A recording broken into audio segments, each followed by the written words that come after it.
They say paradise is a state of mind. For Elia, it came with ocean breezes, overpriced cocktails, and the woman he had vowed to spend forever with. It was their fourth night in the Maldives. Dinner had been romantic, candlelight, grilled seafood, her laughter echoing like a siren song across the terrace. She wore that green silk dress he liked, the one that slipped off one shoulder as if it were tired of pretending. Now she was asleep beside him, lashes casting shadows on her cheek, breath shallow and even. He watched her for a moment, an image of peace. Or was it performance? Reaching for her phone had been innocent enough. She always asked him to set alarms. He'd even joked about being her living Siri, so when her screen lit up under his thumb, he barely glanced at it until the notification hit. You looked fired today. Still can't believe you married him. He blinked once, then twice. Curiosity became a cold, steady current pulling him under. Tap, unlock, messages, a name he recognized from their friend group, from the goddamn wedding photos. The conversation scrolled like a knife cutting slow. He's clueless. Tonight was insane.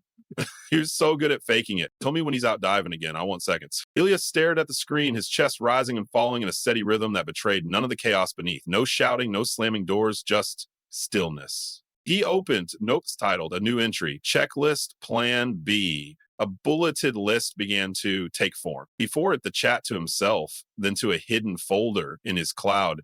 He booked a one-way flight for the morning. He called the front desk and confirmed early checkout. He pocketed both passports, hers for extension, his for escape. He transferred all shared funds back to his personal account. And finally, he wrote the note. Nothing dramatic, just one final courtesy. He slid the folded paper under her phone on the nightstand. Then he leaned down, brushed a kiss against her forehead. You made this the best day of my life, he whispered. He meant it, just not in the way she'd ever understand. The sun had barely begun to rise when he stepped into the airport lounge, a Bloody Mary in hand and a glint in his eye.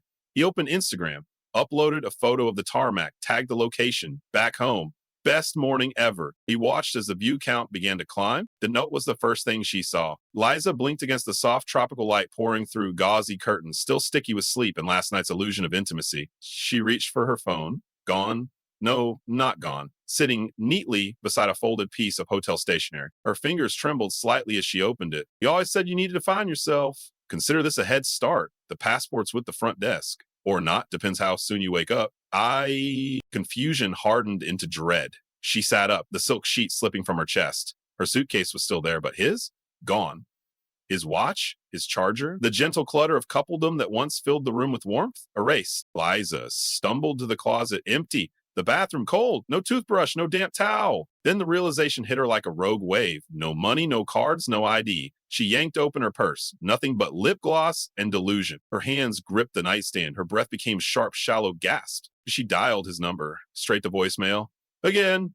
Blocked. Frantic now, she scrolled Instagram. His story was the top one in her feed. A photo of an airport lounge coffee captioned, nothing like waking up free. Her eyes widened. The next image, the airplane window, the ocean far below.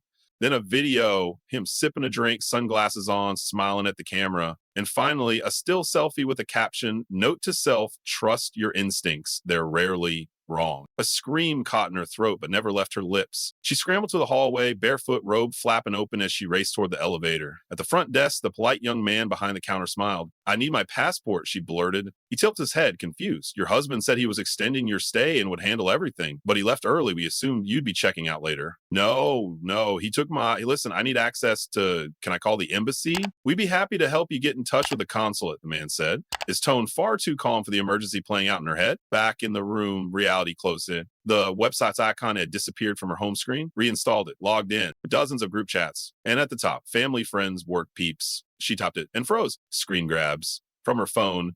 Her own words staring back at her in bold, high-res betrayal. He's boring. Emotionally dead. I fake it so well he thinks I'm a sex goddess. Don't worry, babe. Maldives isn't real, you are. Sent to everyone, even her boss. She screamed this time, a raw, ragged thing. Within minutes, her phone exploded in chaos. Missed calls, furious messages, unreadable group chat mayhem. One message from her father simply read, call me now. Another from her best friend, you are a goddamn idiot, Liza. And then silence. Even her lover, her so-called secret, had gone dark. No replies, no sympathy. Just one last message, unsent but screenshotted. You knew this would blow up eventually. Just didn't think it would be this cinematic. The walls of the five-star suite began to close in, the air too thick, the silence too loud. She dropped her phone. Watched it land screen first, cracked. That was the least of what was broken. Meanwhile, 38,000 feet above sea level, Ilya scrolled through the chaos he'd ignited with a practiced thumb. His headphones hummed with Chopin. He sipped tomato juice and smiled. Phase one was complete. The storm had only just begun. The receptionist had offered her herbal tea for the nerves, she'd said gently. Liza took it, only to avoid screaming. The consulate call hadn't gone well. Without a passport and no theft report filed, she was advised to wait 3 to 5 business days minimum. A soft bureaucratic bless your heart. Now she sat on the edge of the hotel bed like a failed actress after a final audition, mascara smudged under one eye, staring blankly at the TV. It was playing a wildlife documentary, some bird performing a mating dance with wild confidence. She laughed. The sound startled even herself. She wasn't angry yet, not fully, no. She was still locked in a holding pattern of disbelief. This couldn't be real. Elliot, the careful one, the sweet one, the boring one. He wasn't capable of this, right? Her phone dinged. She grabbed it, hopeful. Maybe a message from him? Nope. A DM from her colleague, Nika. Seriously, you let him find out like that? Another notification. The private group for her department now had a new cover photo. One of her own screenshots, captioned mockingly, "When your husband is just a background character." Someone had added the popcorn emoji, dozens of them. He opened the chat with her parents. Her mother had left the group entirely. Her father's last message read simply, "Your mother's crying. Are you proud?" Liza let the phone slide out of her hand and thud against the carpet. The sting wasn't just public exposure. It was how precise it all was. Surgical. Ilya hadn't lashed out. He had calibrated this. Like a man folding a paper crane with bloody hands. She curled up on the bed and stared at the ceiling, letting the numbness bloom like ink in water. Meanwhile, in Moscow, Ilya entered his apartment with the same serenity he'd left with. The space welcomed him like an old ally, minimalist, quiet, full of clean lines and silence. He placed his bag down, took off his shoes, and walked directly to the kitchen. One espresso shot later, he opened his phone and tapped on the notes app. Entry, aftershock. Change locks. Unlink joint accounts. Notify lawyer about annulment filing. Return her belongings via courier. Exclude anything sentimental or valuable. Post thank you note to mutual friends. Appreciate everyone who reached out. Truth always floats. Write blog intro. Ah, yes, the blog. He opened his laptop. The cursor blinked on a blank page. He cracked his knuckles and began. Welcome to the clean exit, a space for those who believe revenge is best served not cold, but surgically. He paused, smirked, and added, "This isn't therapy. This is theater. And I'm just the director." A message popped up mid-keystroke. It was her. Email, subject Ilya, please. He hovered over it, then clicked. "I don't know who you've become, but this isn't the man I married. I made a mistake, yes. But you've destroyed my life. Can we at least talk?" He stared at it, expression unreadable. Then he hit reply. "You married the man who brought you coffee every morning. You cheated on the one who brought you silence. And now you're writing to a ghost. Enjoy the echo." Send. The next morning, she tried calling from the hotel landline. No answer. Again. When the front desk confirmed that there was still no news from the consulate, Liza walked outside for the first time since the detonation. She needed air, or a distraction, or maybe just a moment without screams screaming her shame back at her. But even paradise had turned on her. Every couple she passed looked like judgment. Every smiling honeymooner reminded her of the performance she'd destroyed.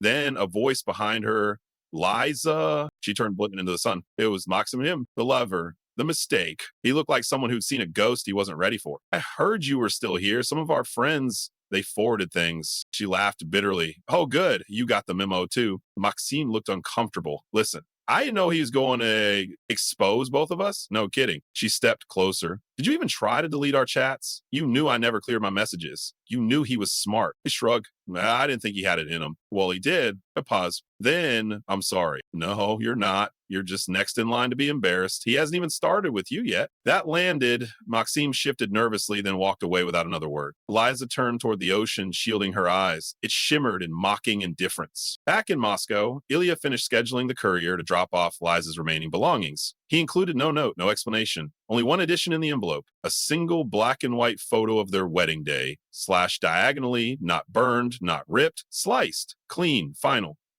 He poured himself another espresso. The inbox chimed again, a message from an unknown sender. "Hey, just read your intro post, subscribed instantly, hope to see more. Some of us need that kind of precision." Ilya smiled. The blog was live, and the world, it seemed, had an appetite for stories like his. Liza hadn't cried since the morning he left. She wasn't sure if it was shock or pride or some deep-buried instinct for self-preservation. But today, in the corner of the hotel lobby, as two newlyweds walked past holding hands and laughing about snorkel gear, something snapped. She turned away, but not before the wife glanced at her. Just a split second, and Liza knew the woman had seen the viral screenshots. that she recognized her as that girl, the one from the chats, the one who got left. The shame is a peculiar thing. It doesn't always feel hot. Sometimes it chills you, hollowing you from the inside out. The hotel had become a gilded cage. Staff smiled, but there was pity behind their eyes now. The longer she stayed, the heavier the looks became. She couldn't even walk to the spa without a concierge glancing twice. She'd become a cautionary tale in paradise. Her room service bill was mounting. She'd maxed out her only working card, the emergency one she'd hidden from Ilya years ago. The consulate had promised a temporary document in 2 more days.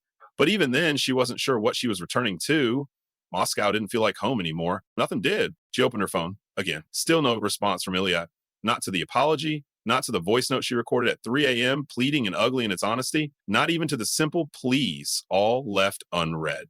But his blog, that was a different story. It was going viral. The Clean Exit had hit 20K subscribers in less than a week. Post titles were cold-blooded genius, never raise your voice, just raise the stakes, disaster-proofing a divorce, 5 lessons I learned while smiling. Revenge doesn't leave prints. She hated how well he wrote. Worse, she hated how many people loved it. Comments poured in from men and women alike, applauding him, relating, sharing their own betrayals. He had become an avatar of calculated vengeance, the anti-hero people didn't know they needed. And somewhere in all that praise, her identity lived. Even though he never mentioned her name, everyone knew. Enough screenshots had floated through Telegram and private message groups. Liza, the cheating wife, the blueprint for public disgrace. A part of her wanted to rage, to ride her own side. But what could she say? That it was just a mistake? That it didn't mean anything? That narrative had already died in the Maldives. In Moscow, Ilya adjusted his cufflinks and walked into a quiet little cafe in Kitay Gorod. A woman was waiting at a corner table sipping espresso, a notebook open beside her. She looked up and smiled. Didn't think you'd show. Neither did I, he replied, sitting across from her. Alina was different. Her confidence wasn't performative. It was lived in. A literary editor, she discovered his blog after a friend sent it to her with the message, "This man writes like he's sharpening knives with every paragraph." "I'm not trying to monetize pain," Ilya said after ordering. She shrugged. "You're not. You're documenting it. People resonate with truth, especially when it's cut clean." He liked that she didn't fawn, didn't poke too much, and when she laughed, it wasn't forced, not performative. She didn't remind him of Liza. That alone was refreshing. As they sipped their drinks and watched the snow drift past the windows, he realized something. The blog, the revenge, the exit, it had all given him space, a vacuum where once chaos lived. And in that space, something new could grow. That same night in her hotel bathroom, Liza sat on the marble floor, knees drawn up, the faucet dripping a slow rhythm. He stared at her reflection in the dark glass of the shower. For a moment, she didn't recognize the woman staring back. No makeup, no curated lighting, just skin, blotchy and tired, eyes too wide. She used to control the narrative, her charm, her timing, her wit. They always gave her the upper hand, but now she wasn't in control of anything. Even he controlled her silence. With a simple block, Ilya had rendered her voiceless. No access, no answers, no release. She picked up her phone, hesitated, then opened a new app, voice memos. She pressed record. I don't know why I'm doing this. Maybe just to hear myself admit it. I was wrong. Not just stupid, wrong. You trust me. And I treated that like it was disposable. Like you'd always stay, but you didn't. You left. And it's worse than I imagined. Because now I get it. You weren't boring. You were stable. You were real. And I blew it. She stopped. She didn't send it. Not yet. Maybe never. But it was the first true thing she'd said in days. Across the city in his apartment, Ilya lay in bed, staring at the ceiling. His laptop blinked beside him. Another blog post scheduled. Another 1,000 views in the queue. The revenge was done. The story was told. Now came the silence, but not the kind that haunted, the kind that healed. He smiled just slightly. Tomorrow, he'd take the blog in a new direction. Maybe a podcast, maybe anonymous reader submission, maybe something about starting over. Either way, he wouldn't look back. And if she ever did return to Moscow, he'd see a version of him that no longer carried her shadow. 3 weeks later, Liza stepped onto Russian soil like a ghost returning to the land of the living. No one was waiting at the gate. Her once bustling phone was eerily silent now. No incoming calls, no blinking notifications. The only welcome came from the frost biting at her cheeks and the distant screech of luggage wheels on tiled floors. She'd go home. Her old apartment, their apartment, was no longer hers. The locks had been changed. A courier had returned her belongings in sterile brown boxes, no note included. She took a cab to a hotel in the city's center, businesslike, anonymous. And for the first time in weeks, she didn't cry when she entered the room. Instead, she opened her laptop and typed his name into the search bar. The Clean Exit. The blog had evolved, now a full-fledged platform with guest contributors, a podcast, a weekly newsletter, and a tagline that said it all. Revenge is a dish best served with dignity. She cooked on the latest post. Sometimes the ending isn't about destruction, it's about refusal. Refusing to be defined by betrayal, refusing to explain your silence, refusing to stay broken. Some stories don't end with a bang. Some end with a door quietly closing and never opening again. Liza read the last line twice, then once more. This wasn't a story she could rewrite, not anymore. Elsewhere in the city, Iliad's walking, no destination, no phone in hand, just the rhythm of his boots on cobblestone and the weightless clarity that came when you stopped chasing answers. He had seen her email, the voice memo too. Someone had forwarded it. She'd posted it to her private story before deleting it, but his reply, not because he was cruel, because there is nothing left to say.